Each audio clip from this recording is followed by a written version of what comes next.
Okay.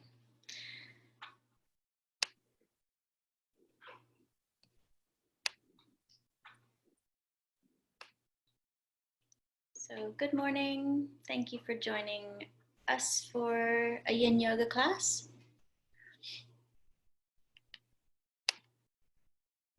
We're going to start lying on our front. So if you can just make yourself comfortable on the front of your body. Maybe you want a blanket under your head. And choose a comfortable place for the arms. So sometimes it's quite nice to take the arms really wide and the feet quite wide so that you feel like you can hug the floor, hug the earth.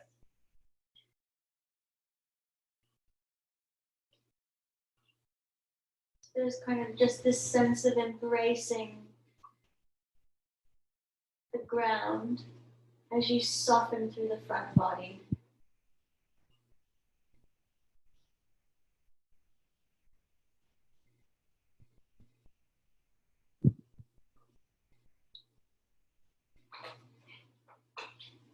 And as you hug the ground, just have an awareness through your left arm.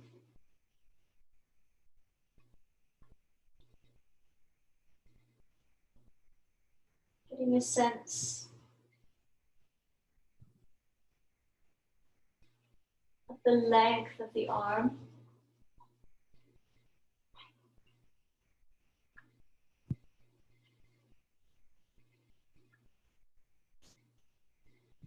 And then also getting a sense of the right arm.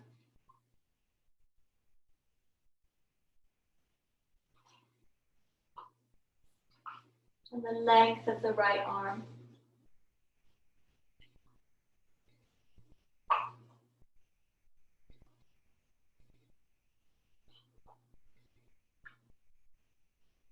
And then just settling through the front of the body, the front of the chest.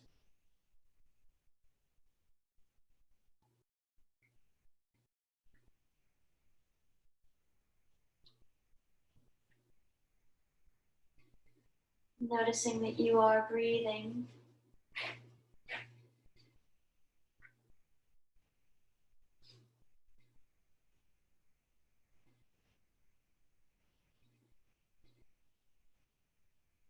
A sense of the movement in the body as you breathe. Soft belly.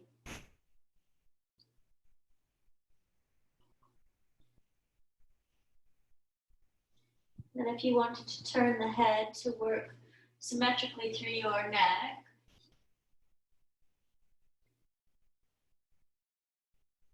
turning your head and just staying on the front of the body. And getting a sense of your right leg. Having a sense of your right leg.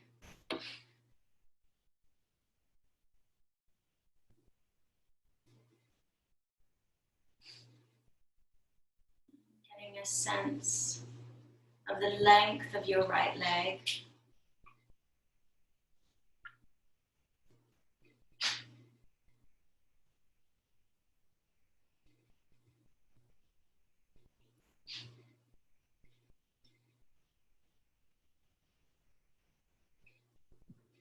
And sensing the left leg.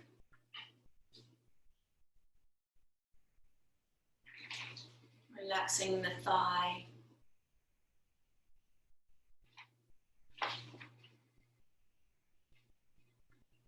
And a sense of the length of your left leg.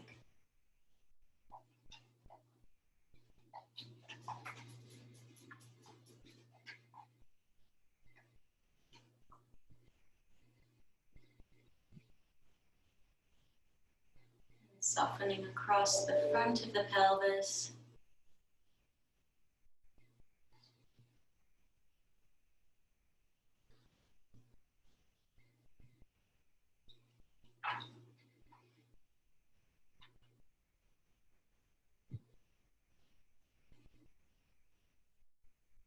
And taking a few more breaths like this.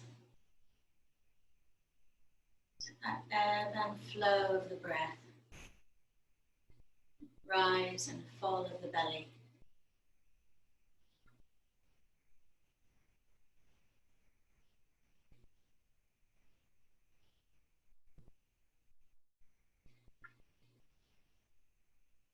And so from here, we're going to move into a posture called Sphinx. So bringing your elbows underneath your shoulders.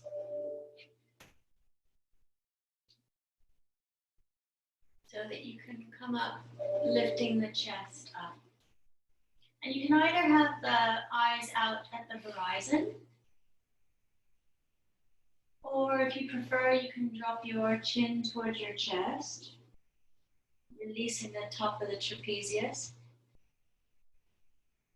If this feels too compressive through your lumbar spine, you can always come all the way back down again and just lift the head slightly on stacked hands.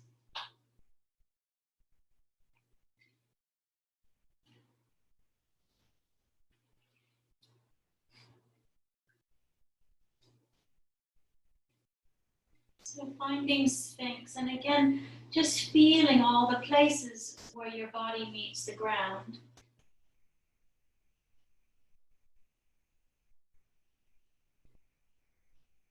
And see if you can soften all those places. So softening the fingers, the forearms,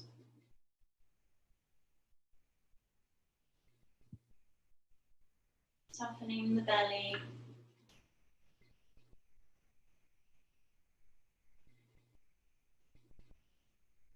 and across the front of the pelvis, hip to hip.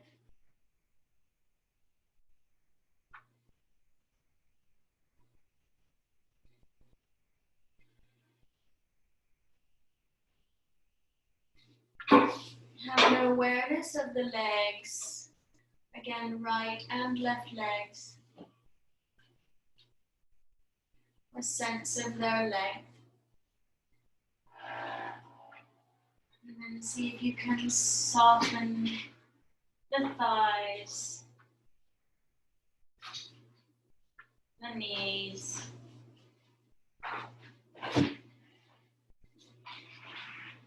the tops of the feet.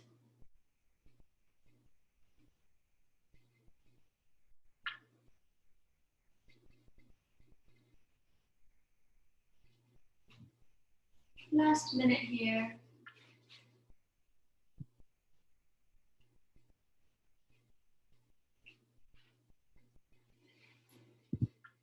Observing the lungs as they fill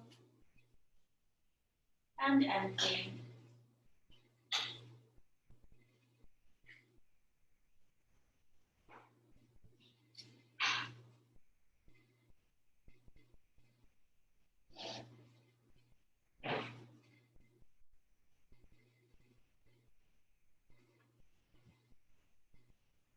Last few breaths like this.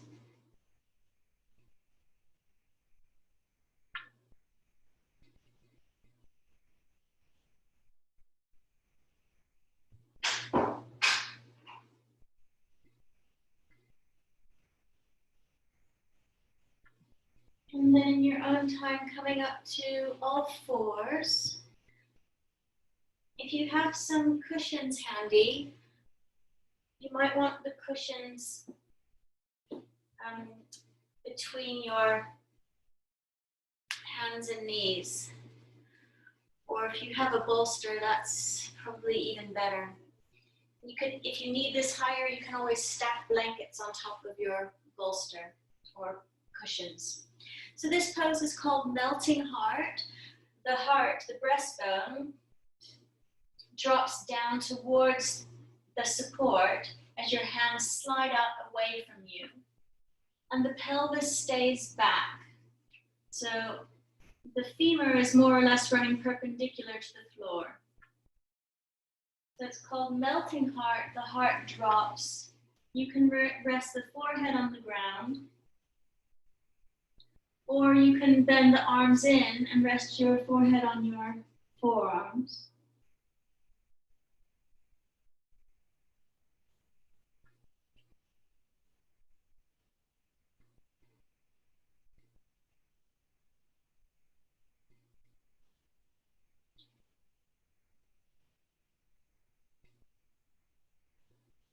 So as you stay, I'll read you a little story. You've probably heard this story before, Claire. It's a story by Rachel Remen, who is a medic in the United States. And she writes about letting go. She says, "For many years, I tried to persuade my father to buy a new living room couch. Year after year, the old green couch grew shabbier and shabbier, and finally it was no longer safe to sit on. Embarrassed, I told Dad that I'd ordered him a new couch from Macy's by phone, and I was sending a photograph of it for their approval. If they liked it, it would be delivered on Friday. They loved it. And Saturday, I called. How did it look? But shamefacedly, my father told me he had to cancel the order. It turned out that he didn't know what to do with his old couch. I suggested calling Macy's and telling them to take it away, but he told me they did not do that in New York. Then how about the Salvation Army? But apparently, they only took away the things that they could still sell. Who would want the old couch? With a sinking heart, I suggested looking in the yellow pages for someone who does hauling, but Dad didn't want a stranger to know how to get to his house.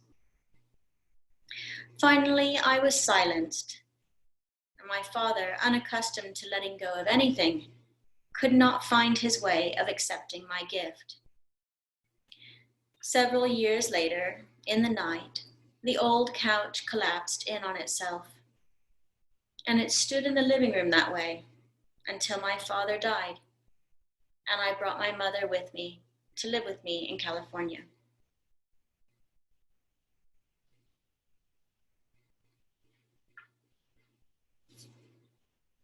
So last few breaths like this in melting heart.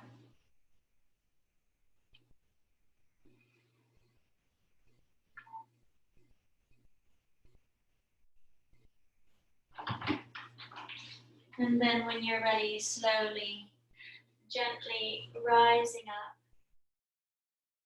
and just turning the bolster long ways on the mat now so that you can sit alongside it with one hip contacting the bolster. So we're going to do a reclining twist, a forward-facing reclining twist. So the legs can be folded and sliding out in the opposite direction of the bolster or cushions that you're using. And then turning your midline, your navel, and your breastbone over to the midline of the bolster so that you can lie the front body down again. And you might want the head to face the knees,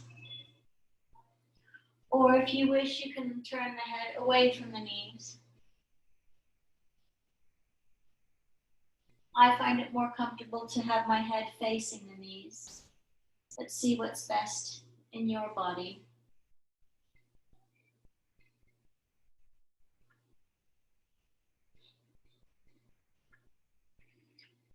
So still, this is a posture where we're bonding with gravity through the front of the body. The whole front of the body is softening.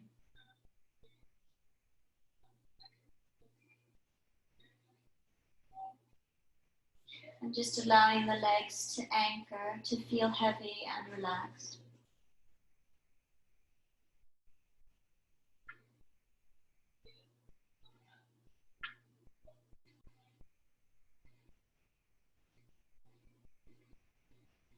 And from those anchored legs, then the spine can feel long.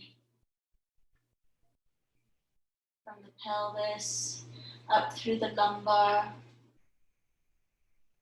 along your thoracic cavity, through the neck, and out through the crown of the head. So we have grounding and lengthening.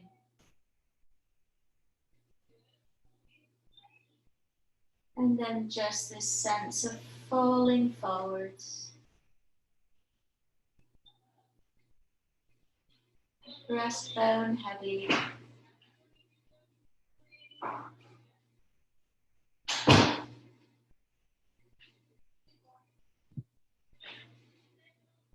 Softening your belly as you breathe. Just allowing the lungs to fill and empty.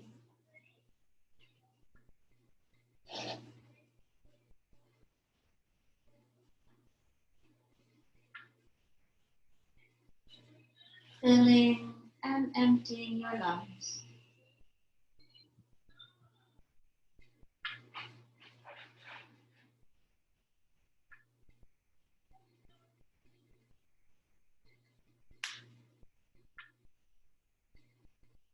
If it's comfortable for you, allow the eyes to close and soften the muscles all around the eyes.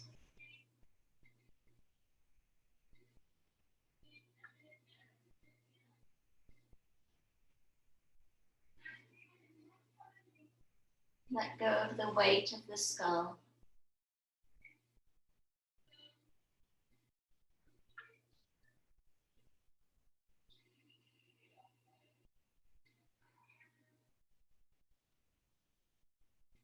Reducing effort.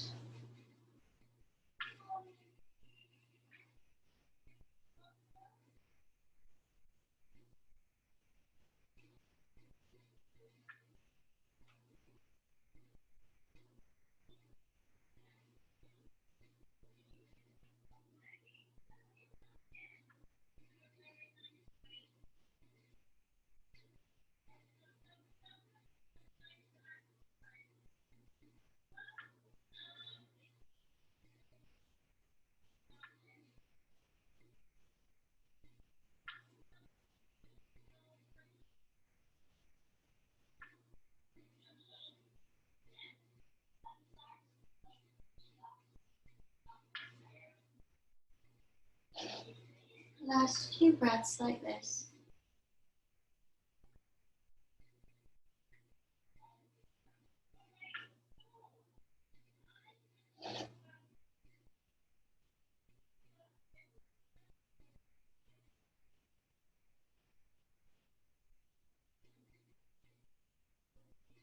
So before we do the other side, we're going to insert another posture first called cat pulling its own tail. So if you press your hands into the earth to lift the torso up so that you can move the bolster away and come back to lying down. Shift your arm under so that you're lying on your side. Your top leg stays more or less where it is and it grounds into the earth somehow. The back leg becomes your tail. So the bottom leg becomes your tail. It shifts behind you. And the top arm is what you try to catch your tail with. So holding the toe or the foot, or you might want to take a piece of fabric or a strap to connect the foot and hand together. So the top leg grounds. You may wish to take your hand there to provide some weight, or you might just want to let it free float. So you can play around with how much on your side you are, or how much on your back you are.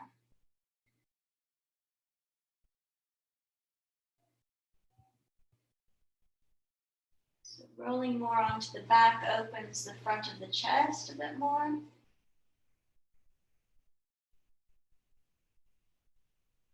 The further back in space you take that knee, the more you can address the quadricep muscle on the front of the leg and the hip flexor on the front of the leg. Choosing a way to be where you can start now to let go of the importance of the shape, let go of any importance that you placed on the aesthetic of the shape, And just start to let the body find some reduction in effort.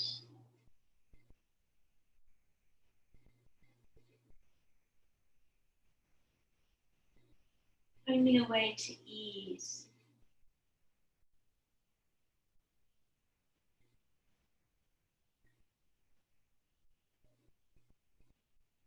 Let the belly soften. Let the chest soften.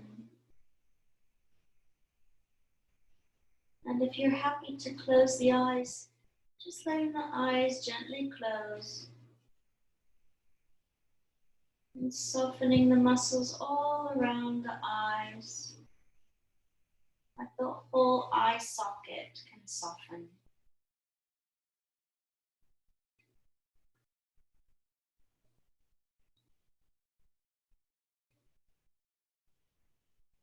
Softening the muscles around the mouth.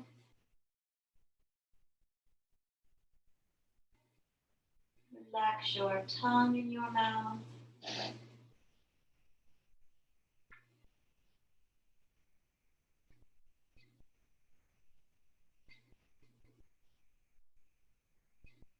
Relaxing the chin and throat.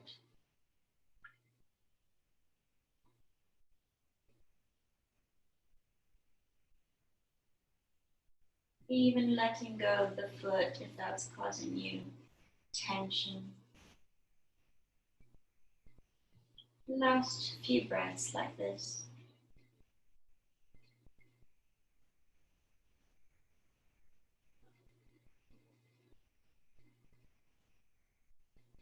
So then when you're ready, undoing, bringing yourself up so you can draw your bolster back. And then just turning 180 degrees so you align the other hip against the bolster. And we'll take this reclining twist, so aligning heart and navel, midline of the body to midline of the bolster.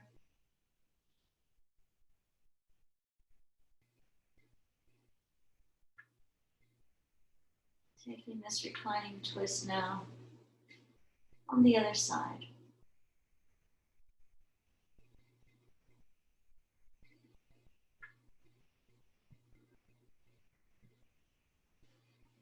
So as you stay in your reclining twist, I'll just come and read you another short story.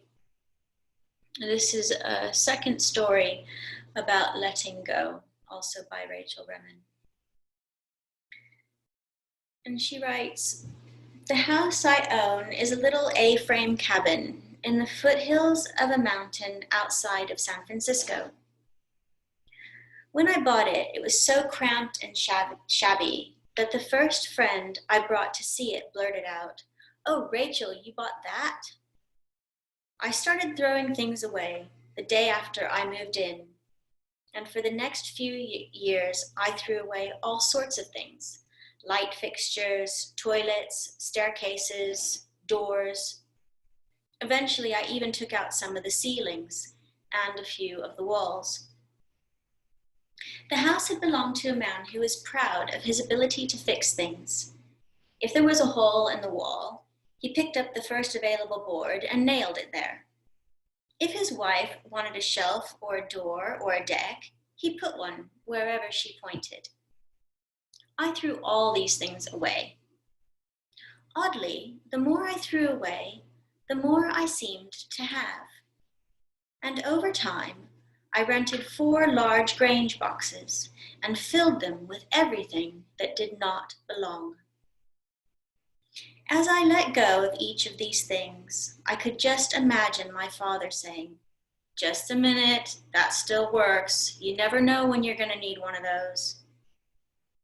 But gradually the house became simpler, more empty, and the beautiful structural lines of its basic form began to emerge. It became a container for the light, and in the end, all that was left was the wholeness. I painted it white.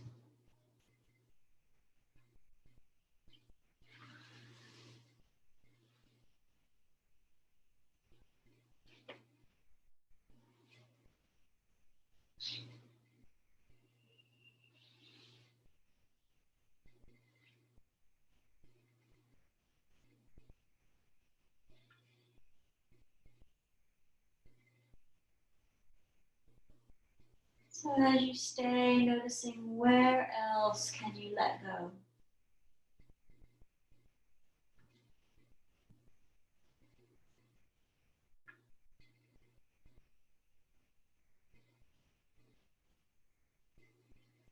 Where else can the body soften?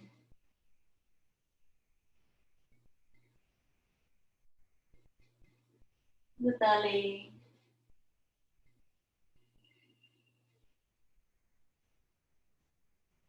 the breastbone,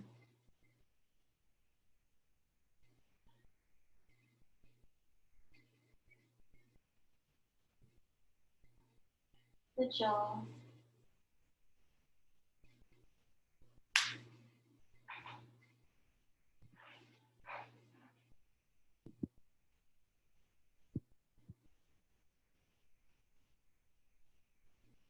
Last few breaths here.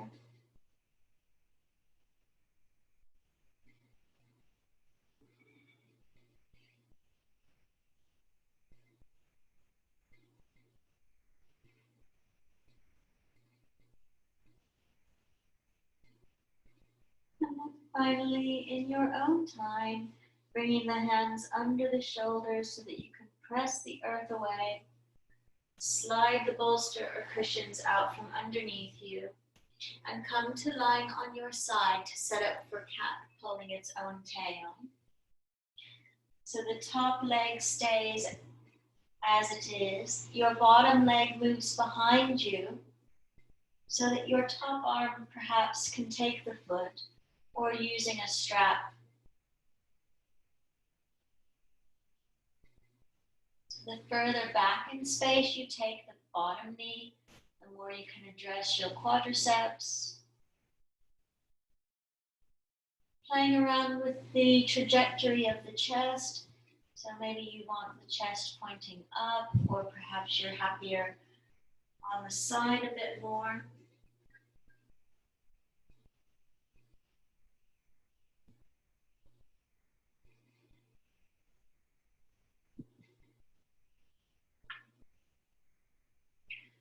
Bernie Clark, a Yin teacher in the States, writes, if you are feeling it, you are doing it. If you are feeling it, you are doing it. So finding the place where the sensations for you are not too strong,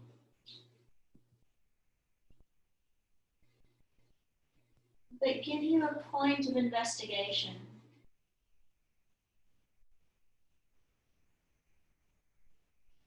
So sensations bring awareness to our body.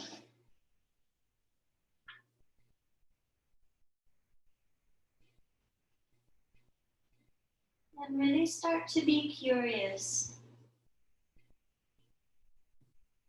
So noticing where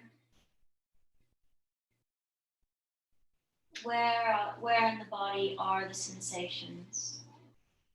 So the location of sensation.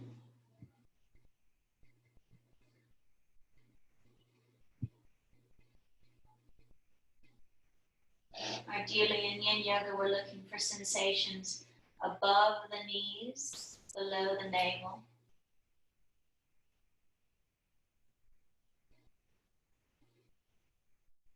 Although this isn't always the case.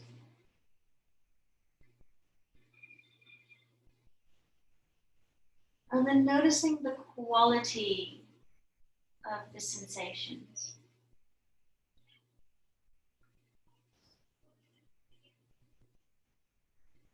So ideally looking for something that's dull and achy as opposed to something that's hot or sharp or electrical. Any of those latter qualities of sensation, you should back away from the edge. So reduce your effort in the pose.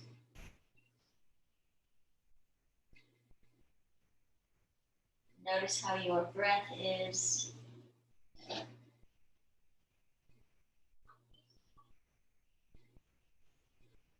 If you're having to effort in your breath, Perhaps again softening away from the edge of the pose. Finding ease in the shape.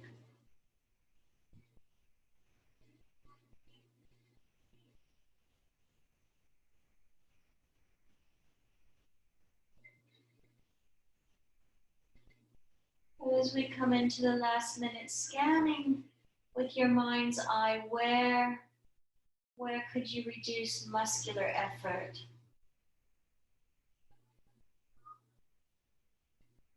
Where could you soften just a little bit more?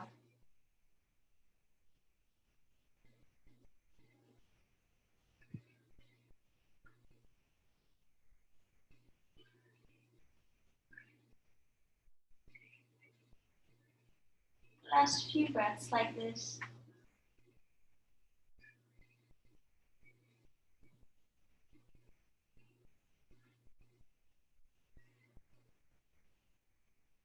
And then when you're ready, gently undoing, coming back to the side of your body.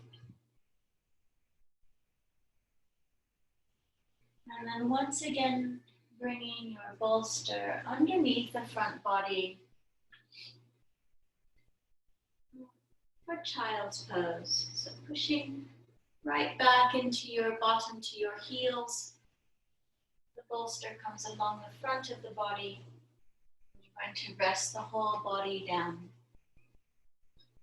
If there's space between your pelvis and heels, and you want to put something there for support, a blanket or two, sometimes it's nice to fill that gap so that you can rest down.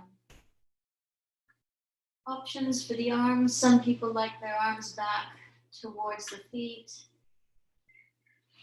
Another option is to stretch the arms out in front of you.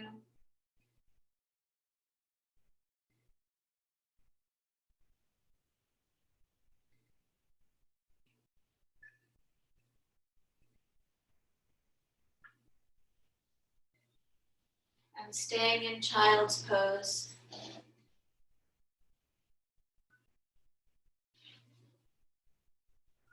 As I read you this last little story on letting go.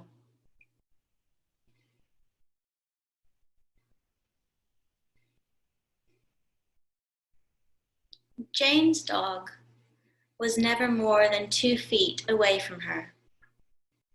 Gentle, brown, and devoted, it even slept on her bed at night.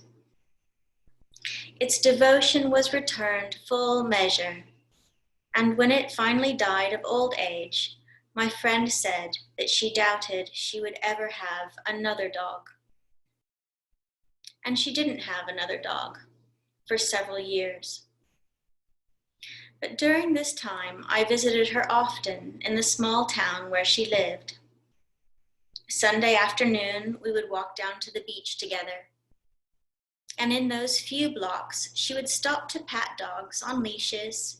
Strays would come up and joyfully greet her. Each got a moment of tenderness and a dog biscuit from her pocket. Once I asked her if she missed her dog. Yes, she said, very much. But then she told me something odd. When she had had a dog, there were 2 kinds of dogs. Her dog and all the other dogs. But now, it was as if all dogs were her dog.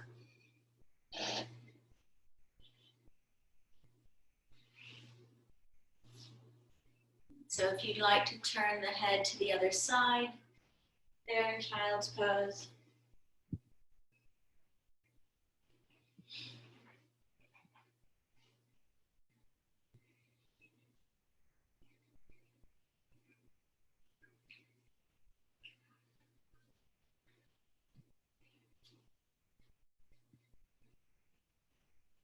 And continuing to soften through the front body, the chest.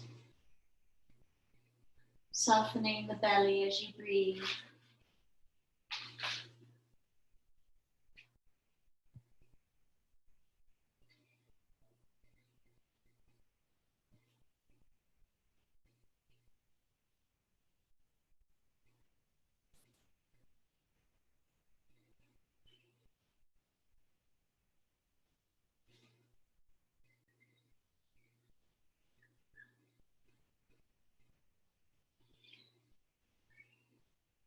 Last few breaths like this.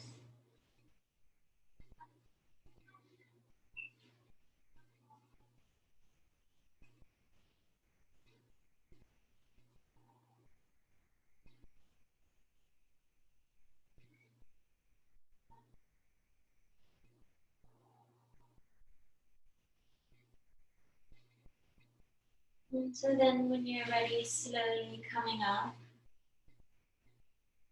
and just sitting on the heels. So if this doesn't feel comfortable for you, there's a few options. You can put a blanket between the upper and lower leg. Or you could sit on the bolster, taking the feet just outside the bolster. Or you could add more padding or blocks underneath the bolster for support. So any of those options are valid. Otherwise, sitting on the heels.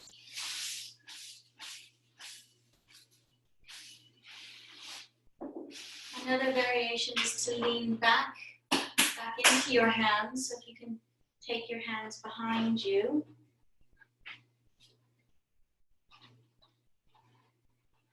Starts to stretch the front of the body.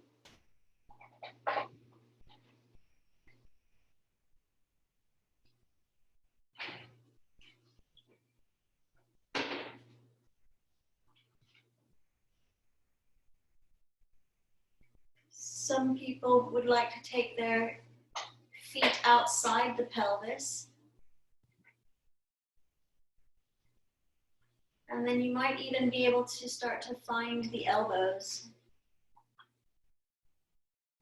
Or if you wanted to, you could put your bolster behind you and lay back into your bolster. So these are all options. This is a pose called saddle. So you can support the back of the body as you lie back. So any of these variations, lying back into some support, leaning back into the hands, sitting upright, finding what's best for you.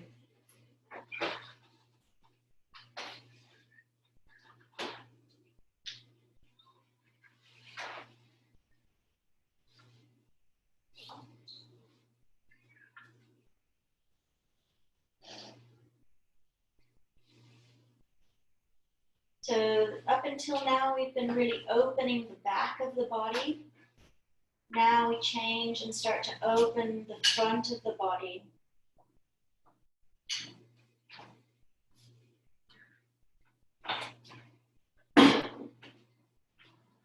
Breathing along the length of your spine.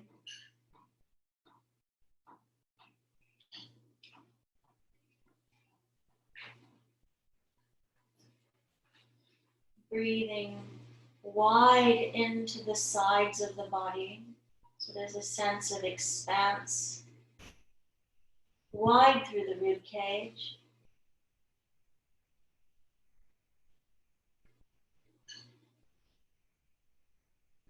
And also a sense of depth to the breath.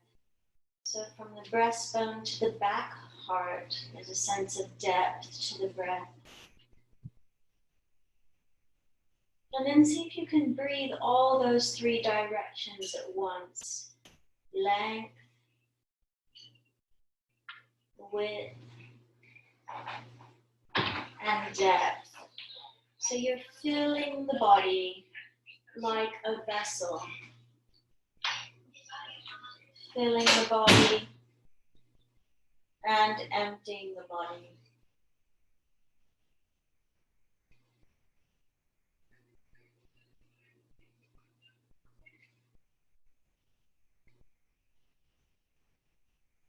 Filling the body and emptying the body.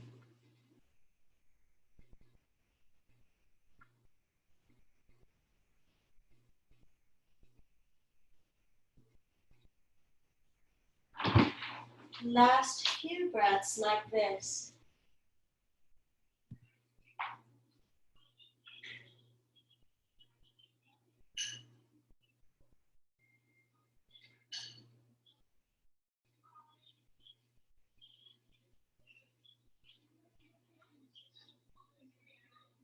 reducing effort where you can.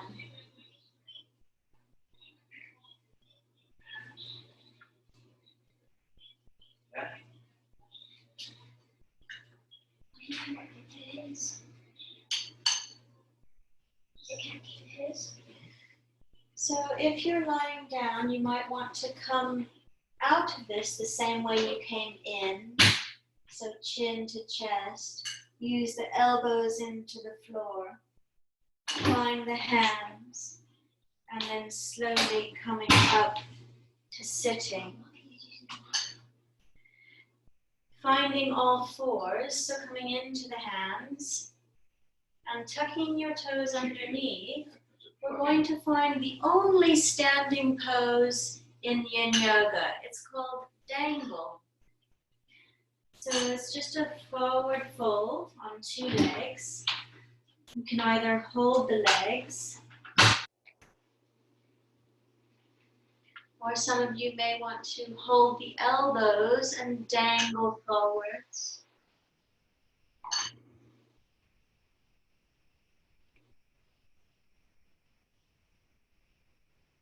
Feel free to bend the knees and let your abdomen rest on the legs if you want. So you can really soften through the lumbar spine.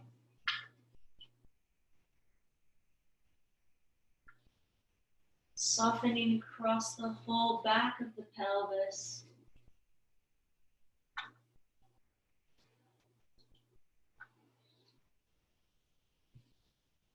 If you're happy to close the eyes, you can close the eyes.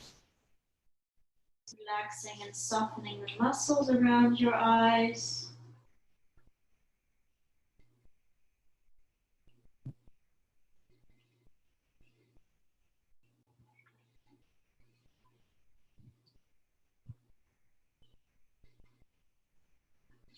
Relaxing and softening the jaw,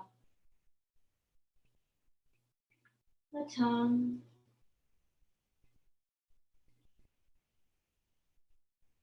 the chin.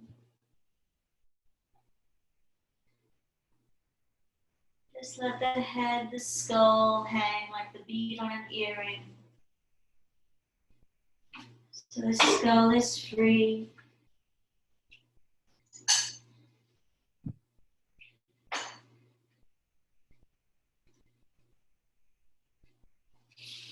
Maybe play around with the weight on your feet. So how does it change the posture if you drop your weight forwards into the feet?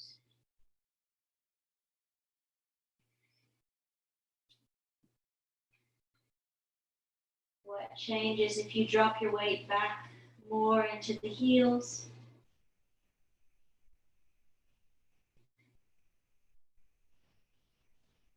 And what's it feel like to spread the weight on the soles of the feet evenly? Last few breaths here in dangle.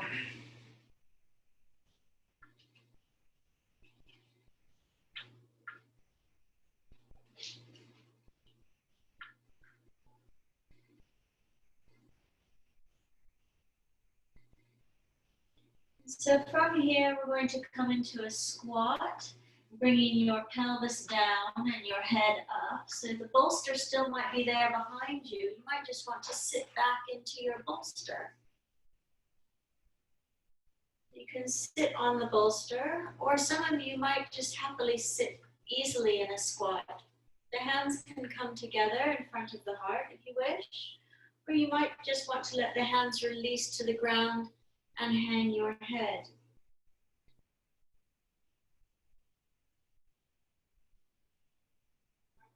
So like dangle, it's a forward bending pattern. It's a flexion of the spine. It's a back body opening.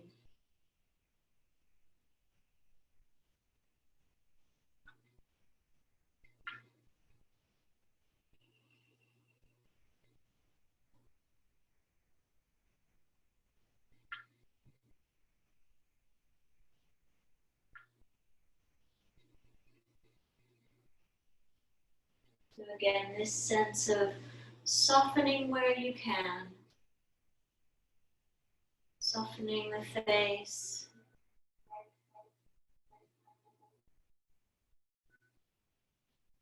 Particularly the jaw. Finding a little space between your back teeth.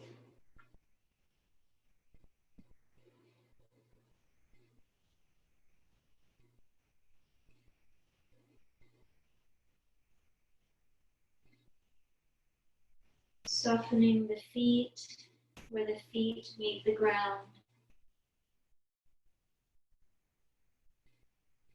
So that the lower lumbar spine can just start to release. And noticing sensations.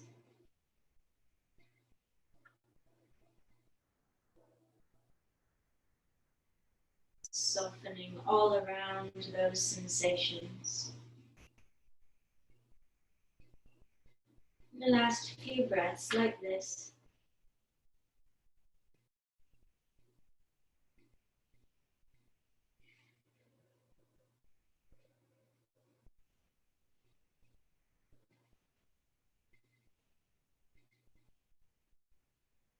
So if you're sitting on your bolster, the transition here will be easy. If you're not sitting on your bolster or cushions, could you come to sit on your cushions, or you might want to roll a towel and sit on the edge of a rolled towel, or a couple blankets you could roll together and sit on the end of. So our next pose is a back bend. We've done 2 forward bends. This is going to open the front of the body now. So the top end of your bolster will line up with the base of your shoulder blades. Going to lie back on your bolster or cushions or whatever you're using. Bring the tailbone underneath so that the lumbar spine feels long as you lie down. You want the heads of the shoulders to come all the way to the floor as the chest lifts.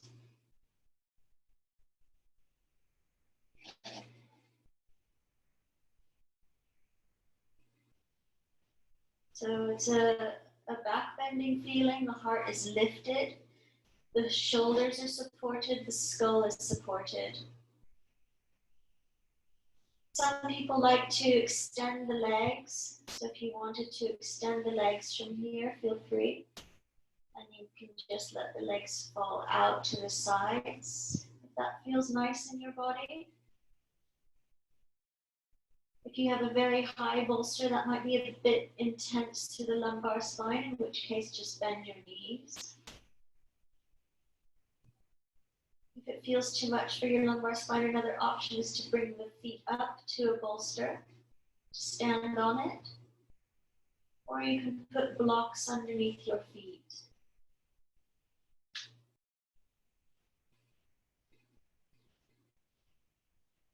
So all these variations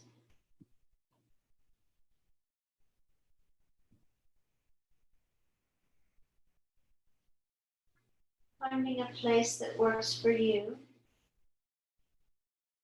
And then see if you can become still.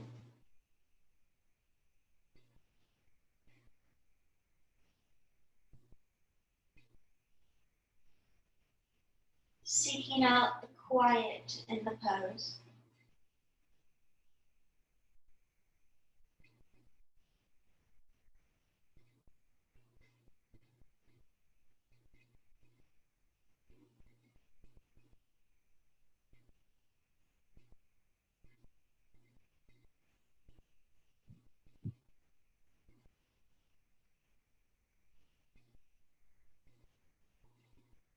And just observing the breath moving within that quiet space.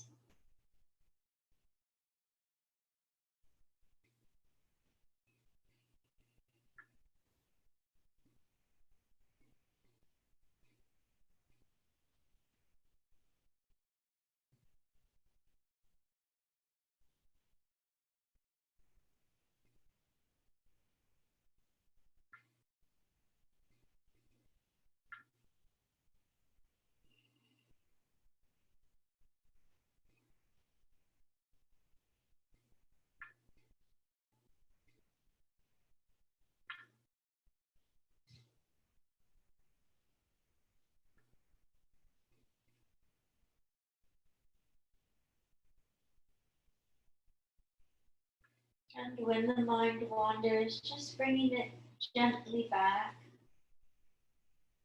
to observing the breath, observing whether you're inhaling or exhaling.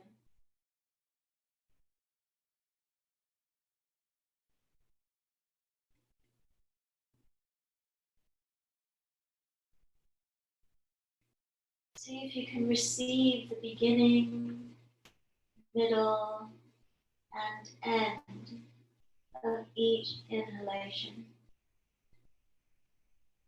And the beginning, middle, and end of each exhalation. A sense of opening to receive the breath.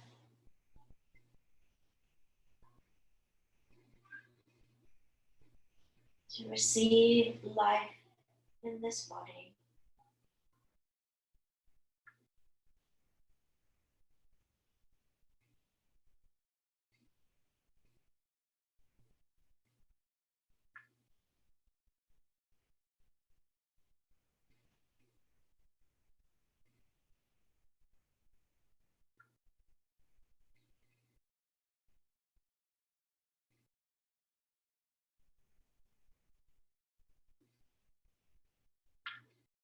So if your legs have been straight, if you could bend the knees, please. And then press your feet into the ground so that you can lift your pelvis up. And then just slide the cushion or the bolster or blanket down a little bit so that it can catch the back of your pelvis now. So the whole thoracic spine comes to the floor, but the pelvis is lifted. And that will mean that there's a little space there where your lumbar spine is suspended. This is called supported bridge. So again, some people like this feeling of extending through the legs.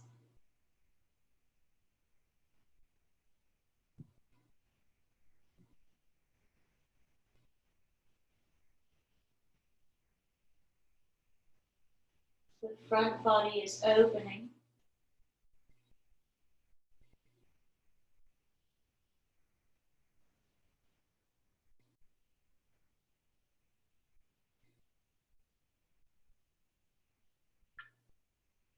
And when you've found a shape that's working for you, see if again you can find a sense of being still.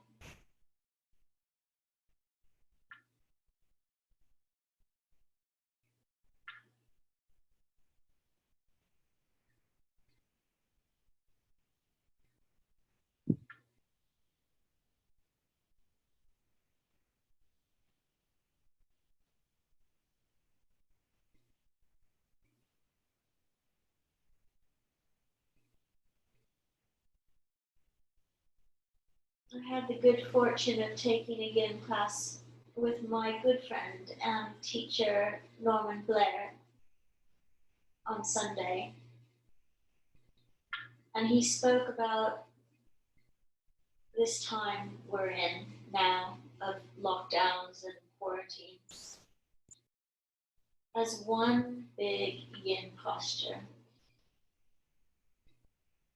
One long yin posture.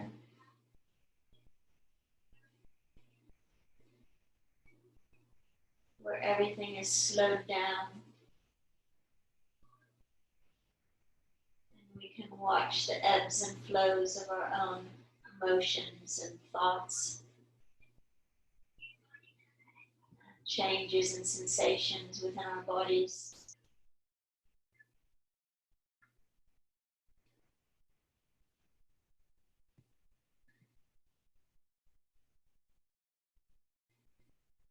So an experiment in a new way of being.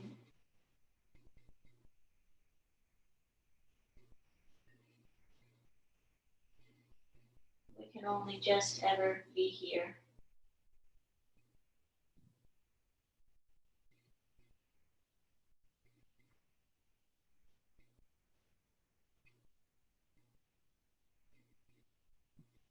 So really being here.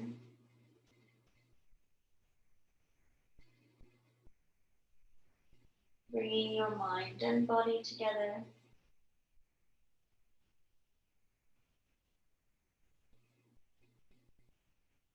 Observing the sensations. Observing the breath.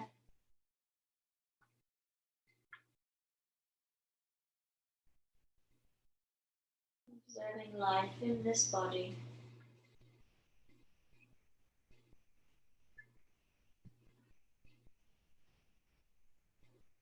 Last minute here.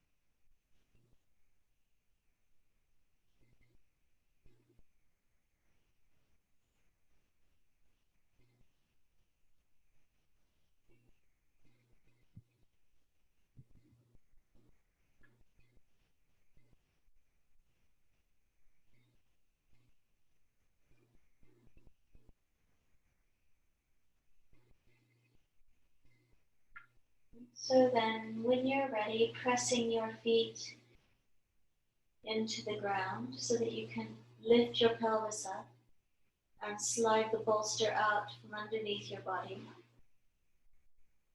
And then finding a way to set up for your Shavasana. So we'll take a nice long Shavasana today. Maybe you want the bolster underneath your knees. Maybe you want a blanket underneath your head. Maybe you want something over the eyes, an eye bath. If you're chilly, maybe a blanket over the body.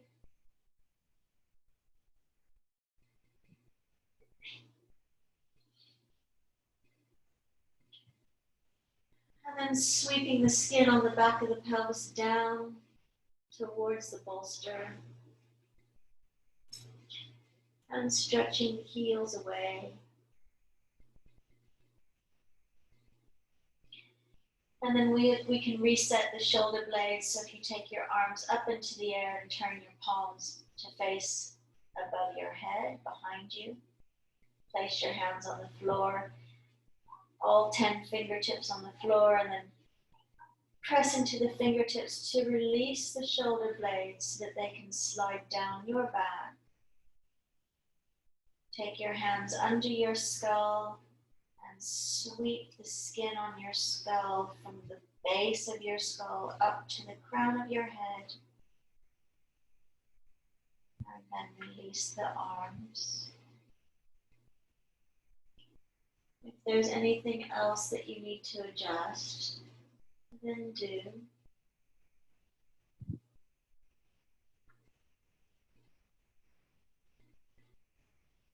So staying lying down, I will sit up so that I can speak better.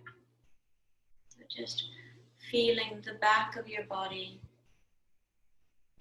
the back of the body settling into earth.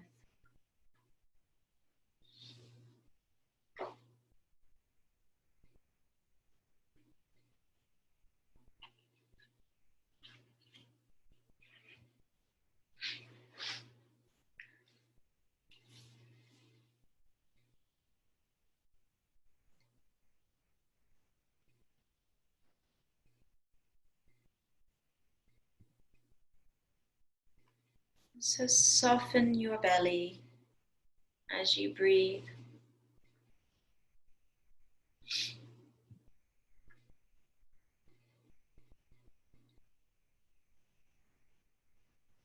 And I'll just read you a section from a wonderful book by Donna Farhi. It's called The Breathing Book.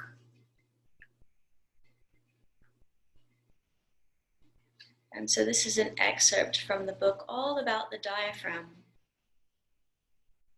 the breathing muscle. And she writes, the diaphragm is a huge double-domed shaped muscle that sits in the chest like a parachute. If you were to cut the body in half and remove the abdominal organs, you'd see a glistening ball-like structure with radiating fibers from the center of the dome to the outer edges of your body. A central tendon marks the top of the bone, which is whitish in color and slightly flattened to make room for the heart, which it sits above. Just like the panels of a parachute, the fibers of the diaphragm radiate out from this central tendon. They attach to the base of our rib cage, the little bone at the end of your breastbone, and out through the cartilage of the 7th to the 12th ribs, and all the way down the front of your spine to attach to your lumbar vertebra. These connections act like anchors for your diaphragm, much in the same way that a handle secures an umbrella. And these muscles give us some clues as to why breathing can move structures as far down as your tailbone. Take a moment to visualize where the diaphragm is in your body.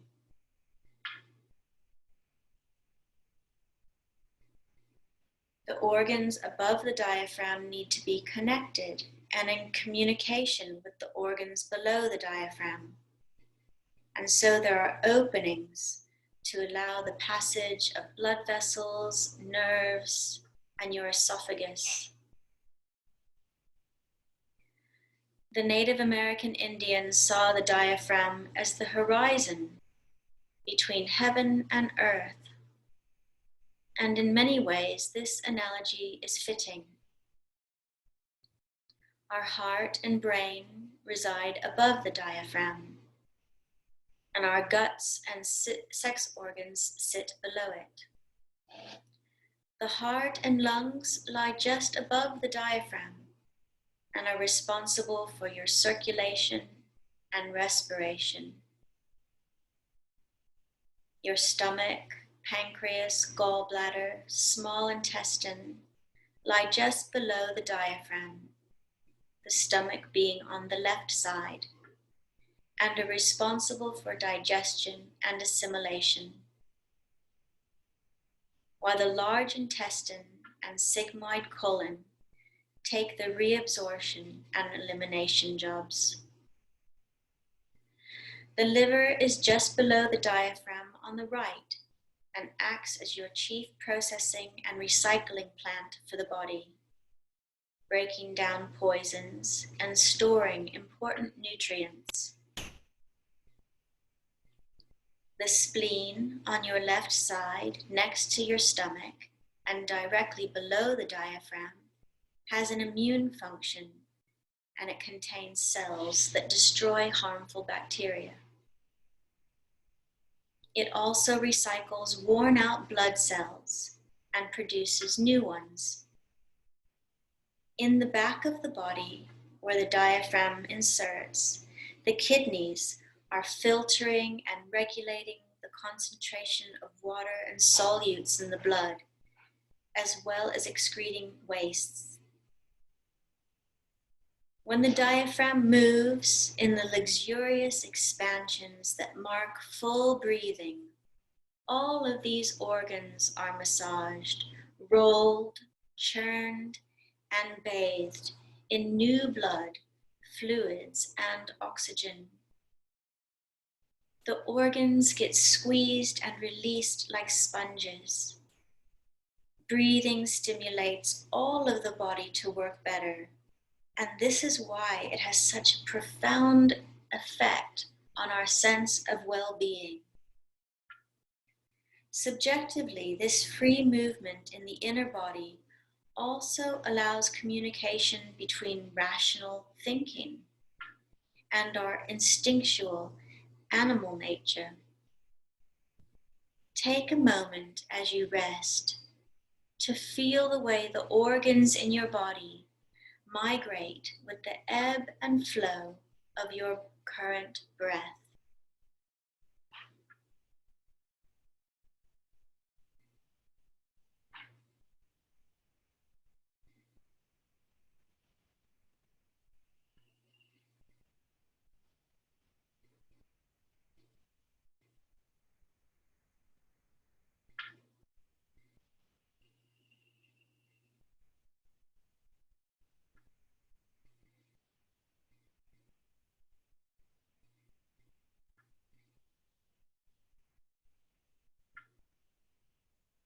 So soften your belly and let the body breathe.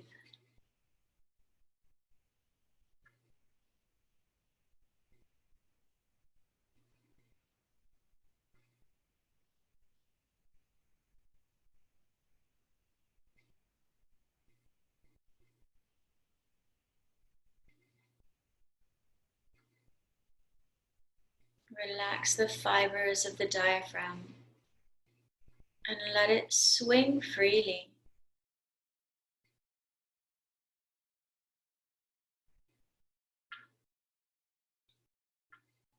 Breathing in a soft belly.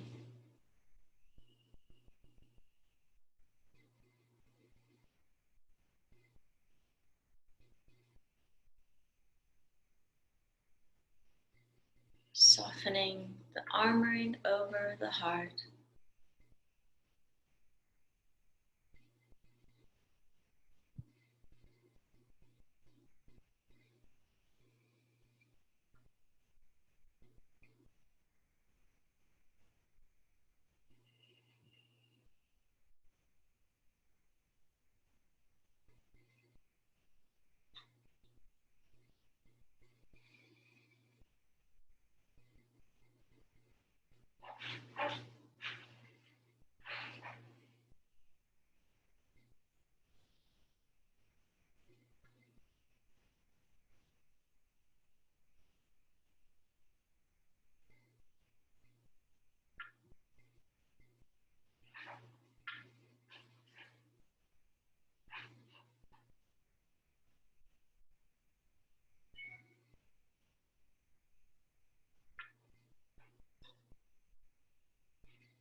Receiving the beginning, the middle, and the end of each inhalation.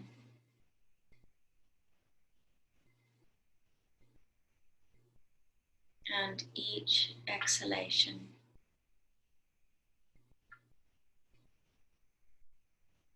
Soften the belly.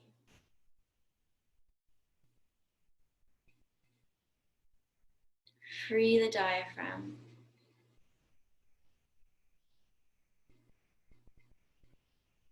To receive life in this body.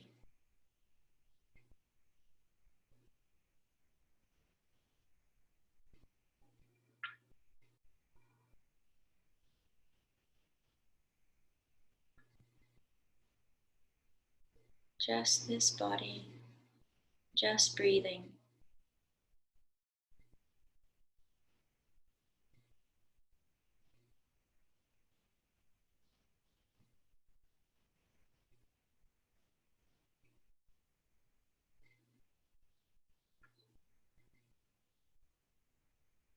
Just this moment, just breathing.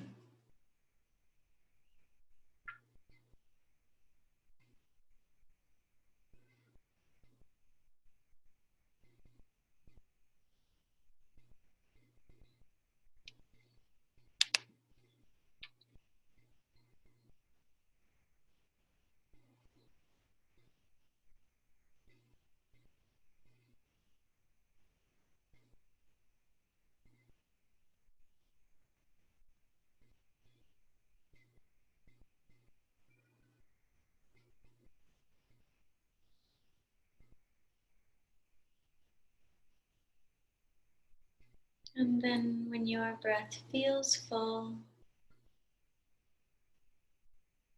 finding movement. Maybe the fingers, maybe the toes can start to move. So just breathing and moving. Breathing and moving. Whatever feels nice to you. Maybe having a stretch or rocking the head.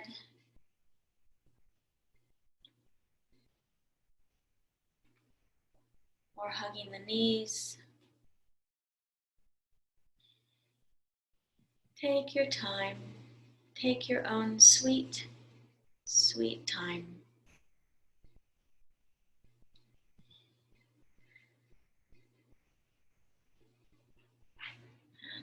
And then when you're ready, rolling to one side and coming up through to sitting. So finding sitting, sitting down and sitting up. Bringing the hands together in front of your heart. Inhale to lift the heart up and exhale to release the weight of your head. Thank you for coming to practice.